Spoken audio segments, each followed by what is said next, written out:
Hello and welcome to the Sound on Sound podcast about electronic music and all things synth.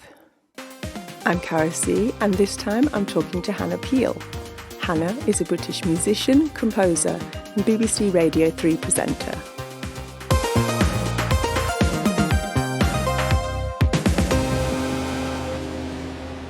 Hannah's album Fir Wave was nominated for the highly esteemed Hyundai Mercury Prize in 2021.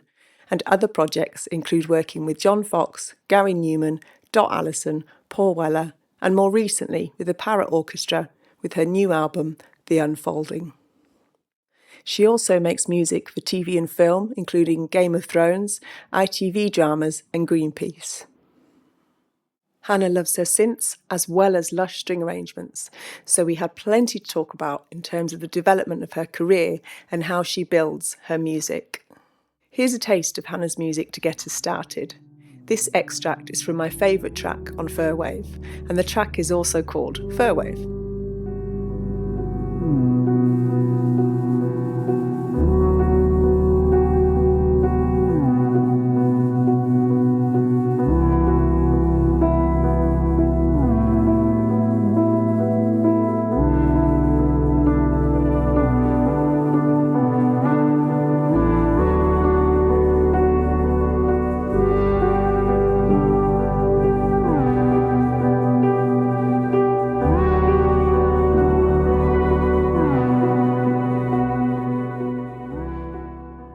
So, Hannah Peel, welcome to the Sound on Sound podcast. Hello, it's great to be here. Yay, excellent. Exciting times for you. I've kind of seen your sort of rise, if you like, for want of a better word, in more the public domain, because I first met you via our mutual friend Emma Welsby, who you were at Lipper with in Liverpool, and I think you were in a band Kinetic Fallacy, weren't you, together? Yeah. Yeah, and I remember going to a gig in Chorlton here in Manchester, and you were there with your little music box thingy singing a beautiful cover of Tainted Love. From that to then being Mercury nominated for an Electronica album last year, I guess I have to ask, possibly a big question, but let's delve in. Tell us about that path, really, how that's all come together. Oh my God, that is a huge question. I guess, do you know what though? From that music box and from like even Kinetic Fallacy, which most people won't even know about. I don't even know if it still exists online. I think it's probably on YouTube or something. But, you know, it was always about making music for visuals, and we used laptop and Ableton, which at the time was like hardly used by anybody. Like it was the new thing to have. Like we're giving it away free to get people to use it. And Emma was an amazing and still is an amazing tune percussionist. I'm percussionist, should I say. I'm drummer, but she had a marimba and vibraphone, and we used to combine, you know, the electronics with the marimba, vibraphone, her playing the drums, me playing the violin, and we worked with a visual artist so that everything was in sync together. It was more about how you could push the boundaries of what visuals meant, because at the time everybody was starting to use visuals, but I thought it was a distraction. So and then cut to running a festival in Liverpool. I curated and produced like a big audio visual festival for the 2008 Capital Culture, and after that finished, I was so miserable that just from like doing health and safety meetings and meeting the council and doing all the project planning, that I just was like, I just miss music. I miss it so much. I don't want to do this anymore. And so I found this music box just on a magic shop, which does still exist in reality, I'm pretty sure. And I was writing some music for a theatre show. Some friends of mine were doing something. I needed things that turned round, and I found this music box, and I just thought, for a laugh, I'll just do Tainted Love just to see what it sounds like. And it turned out really well, and I ended up recording it in my bedroom and sending it to somebody actually in Manchester who was running a little label at the time, and he said, I'm going to send it to my friend Jeff. He's a scientist, but he runs this little label called Static Caravan and puts out these kind of limited edition kind of releases on 7-inch. And I was like, 7-inch. I was going to buy a 7-inch. What is that? And I know, ridiculous. And he put it out and it sold out within like 2 weeks, this little EP. So it kind of kicked off me being a solo artist and not just this kind of bonkers curator, I suppose, or maker of things. So yeah, I've always kept that spirit, I guess, of trying new things, you know, whether it's working with a colliery brass band or the Paraorchestra or a solo electronic record or working with music boxes. There's always an element of kind of fun, I would say, mischief. Yes. An adventure. Yeah. Yeah, and I think that's one of the main things that's the gift, I guess, of our work is that you're always learning, aren't you? Yeah. I mean, it's just amazing to keep on learning and, you know, music sometimes is the way to express, in fact, always, for me, actually, is the way to express yourself when words don't come easily. Music is the way that communicates with other people and keeps me centered within this world. I think without it, I wouldn't survive. The emotions of that is, if that's your way of expressing yourself, you know, when you put it out into the industry and you have feedback or you don't have feedback, or you're putting your heart out there, and if no one reacts to it or no one listens to it, it's really heartbreaking, and that's what makes it hard. And I think that's what you have to be able to find inside a way to carry on. And I think for me, it's always been the magic of discovering things that's kept me going and kept me going, oh, well, you know, while they're thinking of that, I'm going to keep, you know, creating something else. So. Yeah. And in terms of electronic instruments then, have they kind of always been with you, or was that, I remember that radio documentary where I think you talked about the Wasp synth. Yeah, they have always been with me. You know, I went to university, LIPA in Liverpool, and I went as a pianist, and my keyboard teacher there was obsessed with organs, Hammond organs. It was called Fettler, and he was just, yeah, I mean, he opened the door into what other possibilities there were apart from piano. And from that moment on, I've always just been exploring. And as everyone says, you know, the organ is a giant version of a synthesizer, you know, with the different tones and the way you can change the sounds with the plugs and the stops and the everything else. I don't know the terminology for organs, but yeah, it does feel like you can manipulate it in the way that you can with a Geno 60 in some ways. So every church has a synthesizer, basically. Yes. They just don't realise it. Brilliant. So do you have any favourite synths these days? Yeah, I've been working a lot with different... Yeah, recently, I think over lockdown, I kind of ended up getting a few things that have actually been my kind of toolkit for the last while. I've got a Moog Matriarch that I've been using a lot for this TV score that I'm currently writing for, and that's been amazing for creating the most otherworldly sounds. It has an incredible delay on it that you can warp and manipulate. And then a Lyra synth as well. I've been using that with the 8 oscillators just to create different sounds. I guess and I've always kind of held it true to my heart, is my first ever synth that I ever bought was a Geno 60, and it's still, you know, the thing that I put on and feel comfortable with. It's like my old friend. But especially with this one particularly, turn it on and it's got a sound that comes on, and it's like it's breathing, it's like it's alive, and it's kind of like, hey, you've turned me on, thank you. Yeah, Suzanne Ciani talks about the organic relationship that we develop with our synthesizer beasts, or her in particular with the buchla. But it is, isn't it? Because it's an extension of us. It's a tool.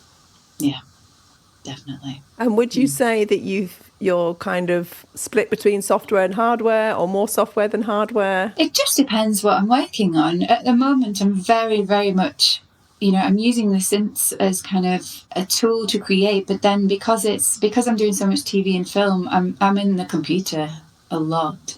So yeah, I'm using a lot of software in order to create things. But you know, it's funny. So I've already kind of lined up, when I finish this big project, I've already lined up, I've got a pedal and I've got a synth that I've ordered for America that actually is taking about a year to come.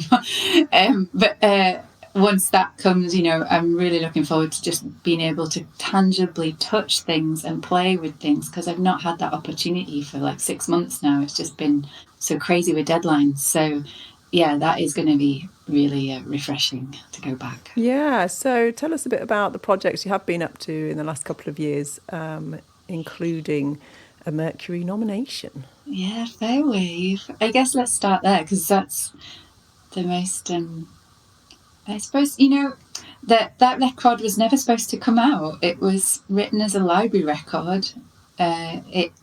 And library record, for anybody that knows them, is music that's used for the kind of background in TV and film when producers need something quickly, and they'll just kind of license it for a low fee, if you know what I mean, and then and there it remains. And so a lot of artists that are big names will make library records in order kind of to explore different sounds and avenues and put it out under a pseudonym, and so you get some incredible music. And the guy that was head of KPM said to me, look, we've got this electrosonic record, we've obviously Delia and the Radiophonic Workshop.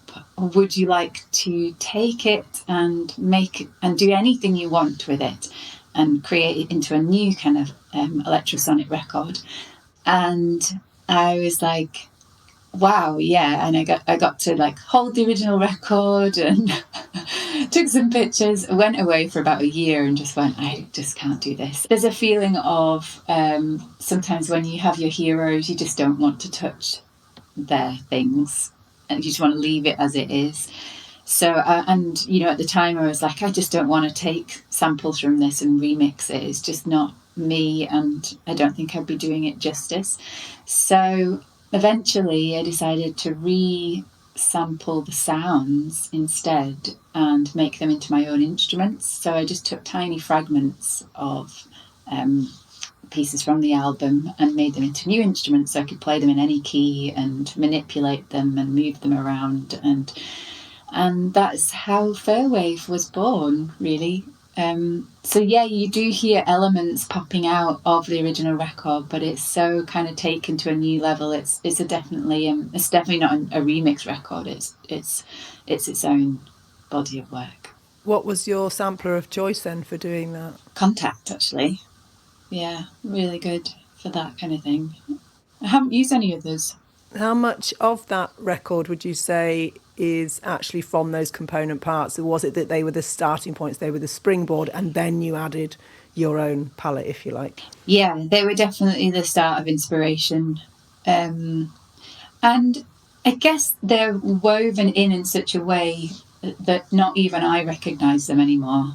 It's almost like, I mean, the theme of that electrosonic record is very industrial, scientific. It felt very kind of Soviet to me. It was of an era of that sound, and when I was thinking about it, especially because when lockdown hit, the kind of connection to nature and the organic side of things, and what the era we are in now, which is the kind of recycling and eco-awareness. And so it was almost like I was recycling the sounds and making them into something new.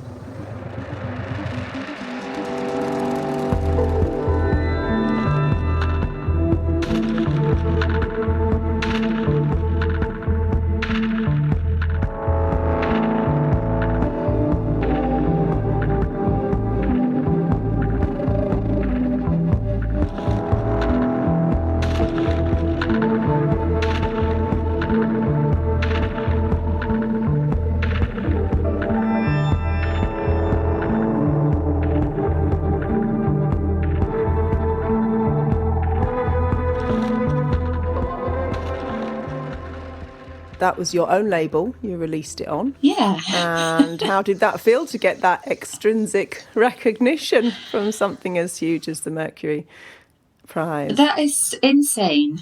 I'm still really blown away that happened, because you have a certain image in your head. I've been releasing records in various forms with different bands, like I was a part of the Magnetic North and my own solo records, and you start to go, nothing will ever get nominated for a Mercury. It's way too different. We haven't got money behind us, and the they do need money behind you. You need money to market yourself and use that Mercury nomination. So it was completely unexpected. I mean, we just submitted it because we thought, if we don't, then you never know. so for it to be picked up and presented in such a way that made it feel like it deserved to be there was really amazing. And I felt like it was a real nod to kind of the history of the record and the original Electrosonic. I think it's a wonderful thing to be able, and you can just imagine that probably Delia would have been there kind of giggling away at the hilarity of it, because that's how it felt. Yeah, definitely. And how was it performing that live? Because I know obviously you haven't had many opportunities to perform it live. I know you had Hazel Mills and you had a drummer as well, didn't you? Yeah, Alex on drums. Yeah. So actually, I mean, the record itself wasn't written to be released in the first place and then not performed live. So when they said, as part of the deal, when you get nominated, you have to perform live, and I was like, oh my God, how are we going to do this? It wasn't. So anyway, actually, the two of the tracks, Emergency in Nature in particular, which was the one we decided to play, Tim Allen, he's based in Bristol, is an amazing mixing engineer and mixed the whole record and then co-produced that track, because there was a couple of tracks on it that the original kind of library record that I was like, this doesn't work as a released album, if you know what I mean. It needed extra, and sometimes when you've worked on something for so long and have a view about it, you don't see the wood for the trees. And so he took it to a new level. So I contacted him and said, look, Hazel's amazing, please would you consider helping me put this band together and so we can perform. And we went to his studio and rehearsed there. We brought in Alex on the drums, and I used a Space Echo and triggered some sounds, and that was all I did, and it was amazing. Because I'm used to performing solo on my own previously, and triggering everything and playing 2 or 3 synths at the same time, and singing and playing the violin. And so this was just such a joy. I was like, I just want to play 2 things. I don't want to think about anything else. And Tim helped MD that and put it all together. And Hazel is just phenomenal on keyboards anyway. So, it was great fun. Fantastic. And so you seem to have quite a strong thread of bringing together orchestral skills, if you like, your orchestral skills, and then the electronica kind of approaches. Can you tell us a bit about that? I know you've had a couple of concept projects as well around that, haven't you? Yeah. I mean, I studied piano and violin and trombone. I didn't ever feel like I was in the classical world at all. I love acoustic instruments, I love classical music, I love electronic music, but I never felt like I was competent. I went to university that was very much more about the ear and learning to develop your skills without having the ability to read necessarily, because not all working musicians can read. So that was the kind of push on that side. So when I then thought, I'll do a master's, and I really wanted to do a master's in film scoring. This is going back to kind of 2006, 2007 maybe. I didn't get into anywhere because the places that were kind of offering in masters in that were like, you have to have full-on classical training, and I was like, but that's crazy, because like I'm starting to produce things, and so you kind of have it in your head that you're not good enough and you can't do stuff. But gradually, like, I've just been exploring that and putting my own skills to things, and being a trombone player. When I was asked if I would consider writing something for colliery brass band, I'd spent my whole childhood playing in brass bands, so actually it felt like a perfect fit to try and combine those 2 sound worlds and do what I know from my heart rather than from the skill set that I've been kind of labelled, I guess. So, and it's just kind of gone from there, and the Paraorchestra, which is the new records coming out with, they were the same. They're so collaborative, open-minded. They use assistive instruments. It's not just necessarily, right, you're scoring for each section of an orchestra. You're scoring for individuals, and I find that really exciting. And do you still do that by hand, all your scoring? No, I don't do anything by hand. No, actually, for the Paraorchestra, interesting enough, they'd worked with an amazing composer and arranger called Charlotte Harding before on many of their projects. So she already knows everybody individually, how they like their scores to be prepped, because obviously you're prepping scores that are for Braille, and more graphic scores as well, in order for people to understand them and read them quickly.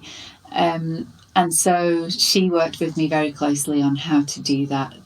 There's no way I could have written the music and then had the ability to sit. It would have took me another year to learn how to notate everything for everybody individually. So she was amazing to work with on that side. And how did the collaboration with the Paraorchestra come about then? Was that linked to the Paralympics, or was it just a project that's come about, if you know what I mean? Yeah, they began. So I think they were celebrating their 10 years this year, or maybe just last year. That was when they kind of showcased everything for the Paralympics. And it was about 4 years ago that Charles Hazelwood, who set it up and is their leader and insanely amazing conductor, came to me and said, look, we've seen your music box and we like what you do. I think it was around the time that Mary Casio, Journey to Cassiopeia with the Colliery Brass Band had come out. So there was that element of me showcasing a side that wasn't just solo electronic. And he was like, would you be interested in writing something for us? And at the time I was like, that is, I don't know if I've got that in me to do that. Like, I would it be good enough? So I went to see them perform a couple of times. One of them was at the Barbican, and then they played at the Queen Elizabeth Hall in South Bank as well. And every time I went to see them, I just looked at who was in the orchestra, what kind of sounds I would love to develop with them, and what kind of style or what I would want to give them as a piece of music. And so it's taken quite a long time to do some research and development with them in a room together, and then come up with an idea and write it and then score it as well, in terms of like handing out the scores. So it's been a long process, but very, very rewarding. And are you bringing in electronic elements with that as well? Yeah, it really combines a lot of that. There's quite a few players actually that trigger electronics live as well. So that was a really important factor, I think, for them as an orchestra to kind of be progressive, is their kind of remit. They're pushing the boundaries of what an orchestra should be. And that's really exciting. So when you're doing your film work, are you working with orchestras or your TV work, or does it tend to be more software? Yeah, it just depends what is needed, for sure. Like, I did a documentary about Lee Miller, the photographer and model. She was just an incredible lady. And because she'd lived through various eras, particularly in Paris, through that kind of like jazz era that you would associate with Paris, that, the director was like, we need some jazz. I was like, I don't do jazz. But yeah, you find a way to kind of like work with different musicians, find out what works, suggest melodies, and people that are very natural with improvising. It's a good collaborative process in that way. So yeah, I'm not afraid of approaching something that I've never done before in that sense. I think it's that's what I mean by like when you feel rewarded by music because you've tried something else. You might not be like a complete expert at it, but I guess it just depends on what the project is. With the TV score that I did for The Deceived, which is now on Netflix, it was originally a Channel 5 Virgin TV show. That started out as a score that was completely based on sound, and I went to the house that they shot most of the show in and sampled various sounds from the house, because it was this amazing old mansion and it had these huge oak doors that creaked, and like when you slowed the closing of the door down, it sounded like a rumble of a kind of sub-bass rumble, and they had medals everywhere, so like sampling those and then transforming them. Crystal cut glass, like Irish crystal cut glass. I created loads of kind of singing tones out of those bowls. And then as the show developed, they were like, this isn't enough. We need extra drama. We need it to be like a Hitchcock film. So I was like, right, okay, I'm going to spend the rest of my budget on getting strings and making this into a kind of string score, which I wasn't expecting, but it was amazing. So yeah, it just depends what it is. It's always honour the visuals or the words and the budget. Yeah, and the budget. Completely. The most important factor. A very nice limiting factor. Yeah. And if you were to have to use software strings, do you have a favourite? Oh, you see, I love the Sonic Tour guys. They do amazing things. They've got a choir one that's just beautiful, and they work with Chris Watson quite a lot, so they've got some really interesting sounds. But I guess my go-to is Spitfire, because they have alternative kind of, like, they do string swarms and woodwind swarms, and I would demo using their samples. So for example, The Deceived, it was all done on the kind of quartet sample library that Spitfire have, and demo that up, and then then the executives and everybody in the director can hear and feel what it will be like, so that then I guess when you then go to record it and you hear everything done with the detail of live instrumentalists, it really does transform a score.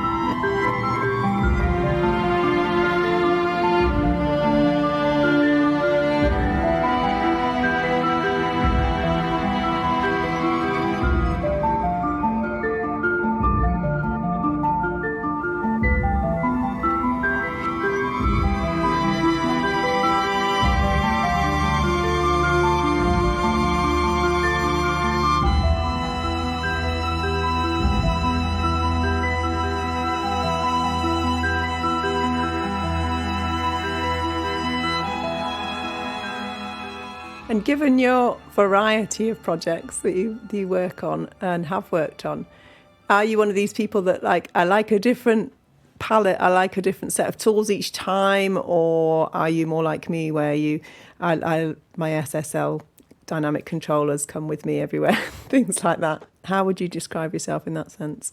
Oh, like hardware kind of thing. And software as well, yeah. I'm just looking at my desk here. I've got Universal Audio, an LA610 that I put everything through, like my mic, violin. If I'm doing anything with guitar, pedals, synthesizers, it all goes through that into a patch bay. And I've got my UA Apollo. It's connected to my computer. So those are like the things I can't live without. I think they just make everything sound rich and beautiful, and I love it. Kind of like software plugins and things. I love sound toys. I love the Valhalla series. That's all over everything. It's getting ridiculous now. And actually, one of the things that I've really kind of discovered this year, I've got I did a project for Moog, and part of that was like, we won't, you can either get paid or you can get the synthesizers. And I was like, I want the synthesizers, please. So I got Moog, subharmonic, and one of the drum one, the DFAM or DFAM, and those linked up together. I've created some amazing things. Like, I actually found the subharmonic, and now over the last year, just a way of just programming something and then hitting play and resetting my mind. And I find that's a really great tool. And so, yeah, I think it's going to stay with me for quite a long time now. Yeah, again, I think Suzanne Ciani says she really loves the subharmonic, and uses that with the Buchla setup. And she says, it's got a lovely richness to it that, you can't beat the hardware, really, can you? No, you can't. And the TV show that I'm doing at the moment, which is going to come out in the summer 22, is it does have a lot of the subharmonica in it. Like, it's more of a kind of horror thriller, but there's an element of warmth and humanity to it that I think really contrasts the kind of, like, that what people might expect, which is the bizarre and creepy. So yeah, it's just very relaxing. I don't know what it is about it. It's just got something in it that's just really nice. Lovely. So you're getting more into film and TV work. Does that kind of act as a nice counterpoint to your own albums, if you like, for want of a better way of categorising? how's that developing in terms of those two worlds, if you like? Yeah, I mean, it's definitely like, I've got to the stage where I think I was getting to the stage where I didn't want to just do albums, and also I'm not the type of artist that can survive off an album. Like it's, they're independent, they're self-released. I'd been through that kind of position where I'd sent things to labels and they'd just said, I'm not even going to what some of them said back to me in the beginning, but I feel like I was never going to be an artist that would be like, right, I'm going to have a big major record advance and I'm going to be touring the world. So, and I've always wanted to do music for film and TV. Like ever since I first did it at university, I had an amazing teacher called Gary Carpenter, who's an incredible classical composer, but he was also EMD on a couple of films, and so the film module kind of class that I'd done as my part of my degree was, I just got those spine tingling feelings that I'd never had before when I saw music that worked well with film or media. It just felt different, and so I was always going to be wanting to do that. So yeah, there is this now balance between making your own record and having the kind of discipline to get yourself through that, and then working on a show that now has got to the stage where you've got like 4 or 5 different execs, director, producers to develop a score with and work with. And I think with one, if it was just one, I wouldn't be able to kind of balance the work life out, but because it's 2 and it's kind of 2 different parts of your brain as well, it just feels like it balances it out. Nice weighing scale of different types of work, and one must feed into the other, because in a sense, even though it takes discipline to be a self-releasing, self-producing artist, it's also the freedom, isn't there? So I imagine there's some kind of interplay there where you'll be inspired by a latest project or something in there that you're like, ooh, I can't use that for this, but I must remember that and come back to that. Oh, you are so spot on. It's exactly like that. Yeah, I think the freeing element is definitely there. And also, when you're working with a big team, you get pushed in ways that you never thought you would get pushed. Particularly this show that's coming out this year, it's called Midwich Cuckoos. It's based on a John Wyndham novel of the same name. Really amazing 50s sci-fi. Like, it is just... And actually, what's really struck me is they have pushed more and more for more sounds that sound like kind of Radiophonic Workshop era sounds than I ever expected. I thought, they would be like, that's too much, that's too out there. But they have really pushed for that, and that has been kind of eye-opening for me, and also really freeing as well. The weirder the better in some ways. So actually I've been like, how can I even make this weirder? I don't think I can even do this. So yeah, it's been, you push yourself in ways that, and then writing something like Fir Wave, where it's kind of more intimate and it's just about those kind of sound worlds, is just as exciting. Then it makes you feel like you're not doing the same thing over and over again. It's nice. And in terms of your process, I guess this might be more for your own albums, if you like, or your own releasing projects. Are you one of those people that kind of, you just start with a seed and see where it goes, or you have a vision before your kind of compositional process, if you like? Yeah, that's a really good question, because I have found that I start out with a concept or an idea in my head first about what I want to write about. And I spend a lot of time researching and reading and thinking about that before I even do a note of music. In fact, sometimes to do the music feels counterproductive. I say that the opposite is sometimes when you sit down and make something and it completely opens your mind to something else. But in particular, I think I love the research side of things. I love talking to people about ideas and thoughts and processes, and then absorbing it, I guess, and keeping it there with me as a tool to kind of get me through something, or trying to map out a journey. You hear from kind of like Anna Meredith, and she makes her visual scores and puts them on the wall, and that's the journey of that track. And I guess I'm more of the I suppose this more scientific side, or the or the journalistic side of it that I really love. So for the Paraorchestra album, I'd been reading Chiquetta Hawkes' A-Land, which is about the wonderful geography of Britain and what's beneath the surface and archaeology, and then I'd gone on because Robert Macfarlane had done that's right, a foreword to that. I'd gone on to read his Underland book,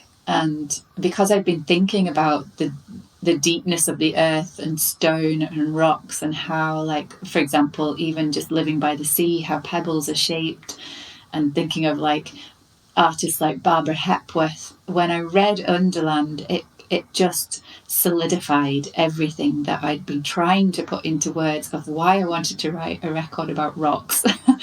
and the way he, summarizes the fact that, you have to head into the darkness in order to be able to see more clearly. Like, people are researching dark matter down under the earth, and that the journeys that people and humanity has taken throughout time, and where we have lived, and how we have used stone to form our cathedrals, and the cathedrals that are underground. And you kind of go, it's all amazing, but how do you make this into music? So that was part of the journey for the Paraorchestra record in particular. Yeah, and it's about it's the essence, isn't it, really? And again, that's where you're into the kind of sensory, almost, expression that music and sound can have. Yeah, I mean, that's so beautiful, isn't it? That you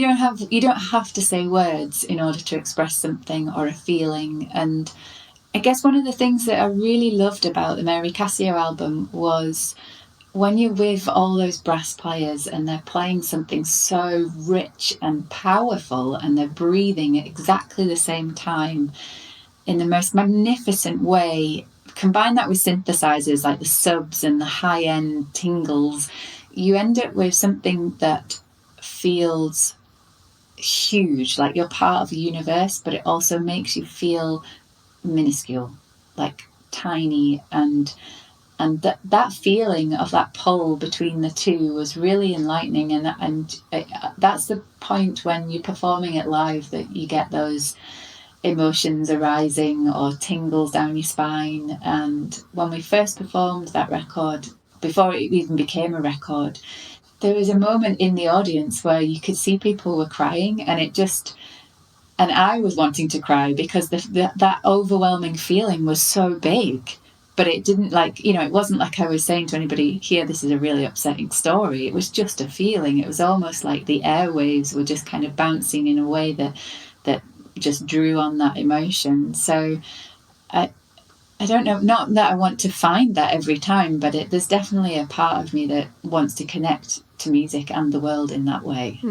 I have to mention then, in terms of your sort of more rock stone element, Underland element of the new record, is Sonic Couture do a wonderful lithophone that they've sampled. Ooh, the Skiddaw Stones up in North. Yes, I have seen that and used it as well. Yeah, I used it in my last album because I couldn't go and record the one at John Ruskin's house. Amazing. Yeah, and the way that they've sampled them with the scrapes and things like that, and the different types of beaters that they've used. Yeah, that's really amazing. Yeah, I had that in my mind when I first started. I was like, how am I going to do this kind of thing? Actually, what actually happened in the end was it went more down the side of the wild pagan side of the record, inspired by one of the tracks called Wild Animal. Like, it just was, that kind of brought out that energy that I felt really worked with the Paraorchestra. So I kind of stepped away from wanting to record pebbles and do things like that, and more about the music and having fun with it, if that makes sense.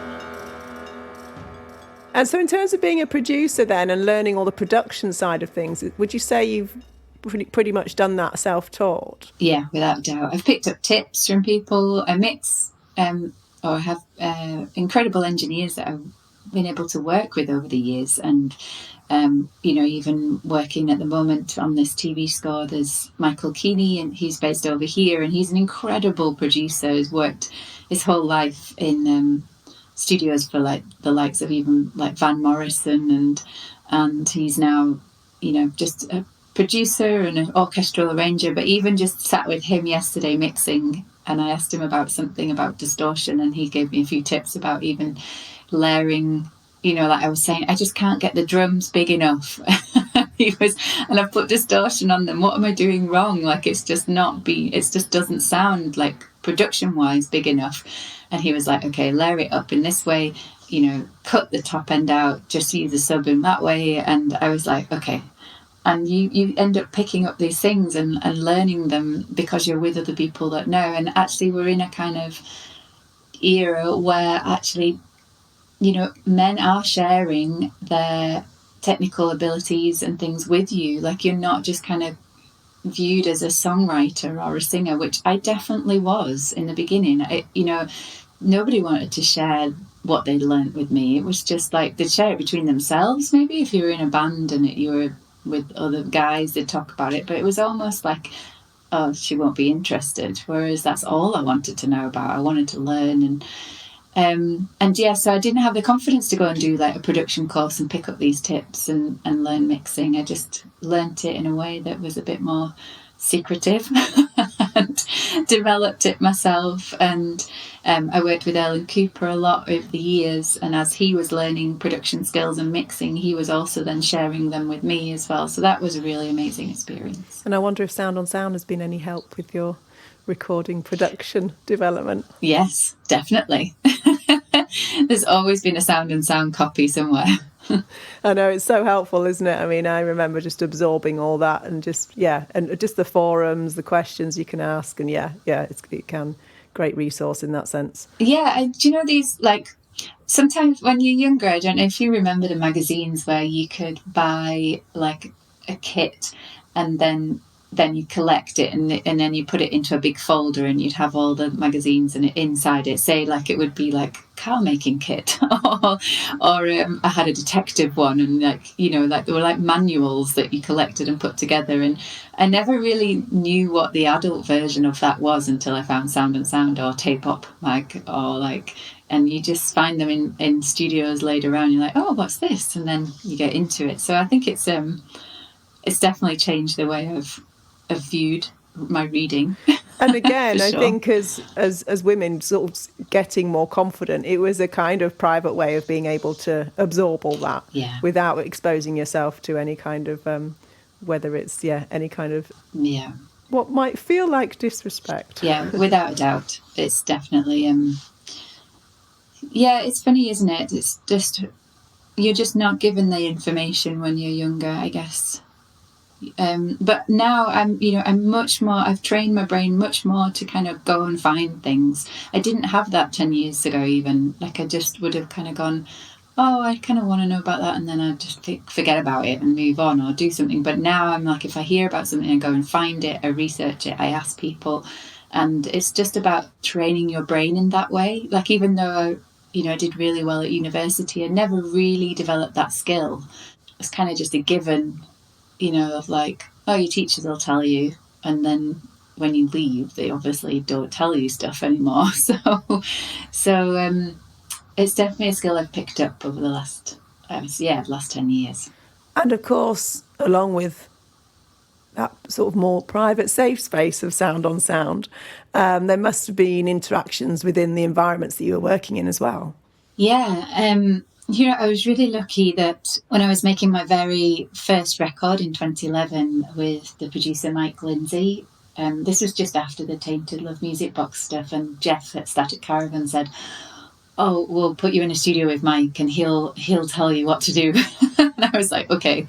But while I was making that, it was a studio in Shoreditch. It was under the ground. It was like almost completely hidden because it had a workshop on the top, and you had to go down the stairs you had to go through the workshop, down the stairs, and you entered into this unbelievable cavern of synthesizers everywhere. And I mean, they were on the walls, on the floor. They were just in the middle of the room. You could hardly move for the amount of desks and fake plants and, just noise-making machinery just everywhere. There was even a buckler in there. There was a huge Moog modular rack. It was just insane. And so it was all owned by the producer and writer Benj, who's now based down in Cornwall and has it set up like a kind of TARDIS down there. It's just insane. But yeah, while I was working with Mike, in order for anybody that was working with Benj to get to the toilet, they had to cross through our room. And while I was there, a very wonderful, elegant gentleman called John Fox used to walk through and say hello and then walk back through again. And then he'd pick up snippets of what we were working on, and we would hear things through the wall. But actually what they were working on was the first John Fox and the Maths record. And so when it came to touring that record, John had said, I've seen a young girl at the time, a young lady probably, he said. I don't think he would say girl, but a young lady playing synthesizers, and I think she plays violin. And he wanted a kind of John Cage kind of string vibe to the music. And so, yeah, they asked if I wanted to join live. And I'd not really played that many synths live at all, but utterly it was like a complete masterclass in learning from him and Benj and picking up, skills. And, in the studio there was Sound on Sound. There was always like a pile of magazines somewhere, or like little nuggets of information that John Fox would give me. And so, yeah, I ended up like playing 2 or 3 synthesizers and the violin at the same time as singing, and it was just a real grounding in how to make a sound. And rehearsal times were quick. Like he was almost like, right, we're going to do this track from the Metamatic records, and we need to find this sound. Here's the synthesizer, see if you can manipulate the synth to find that sound. And so basically I was learning on the fly of like, what does this do, what does this filter do, what does this do, and learning how to tweak it to emulate the sound from the record. And we did it, in such a fast period of time, and then went out and gigged with it. and so, yeah, we were like all over the UK. So it was a real, John's always been an amazing supporter of music and just creates the most glorious things. And he's always remained that kind of underground artist. But yeah, I love him to bits. Fantastic. Well, we wish you all the best with your continuing voyages of discovery. Oh, thank you. It's been an absolute pleasure to talk to you. Thank you for listening, and be sure to check out the show notes for further information, as well as links and details of the other episodes in the electronic music series. And just before you go, let me point you to soundonsound.com/podcasts, where you can explore what's on our other channels. This has been a Caro C production for Sound on Sound.